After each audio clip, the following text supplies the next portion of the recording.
तू का चुंदरी अपने मन के हम रंगई बगोरिया, तू का चुंदरी अपने मन के हम रंगई बगोरिया,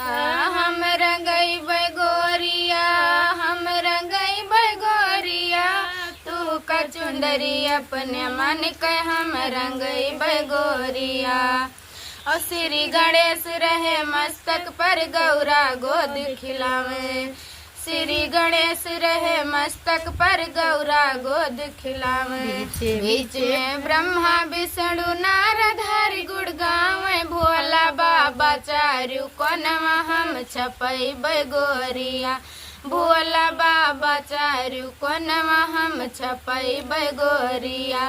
तू का चुंदरी अपने मन के हम रंगई बगोरिया, हम रंगई बगोरिया, हम रंगई बगोरिया, तू का चुंदरी अपने मन के हम रंगई बगोरिया। अगल बगल में राम जानकी हनुमत पैर दबावे, अगल बगल में राम जानकी हनुमत चरण दबावे, राधा कृष्णा रास रचावे, मुरली मधुर बजावे, राम लक्ष्मण कोनवा हम छपई बगोरिया, राम लक्ष्मण चूनौ कंधवा हम छपई बगोरिया, तू का चुंदरी अपने मन के हम रंगई बगोरिया, हम रंगई बगोरिया, हम रंगई बगोरिया, तू का चुंदरी अपने मन के हम रंगई बगोरिया।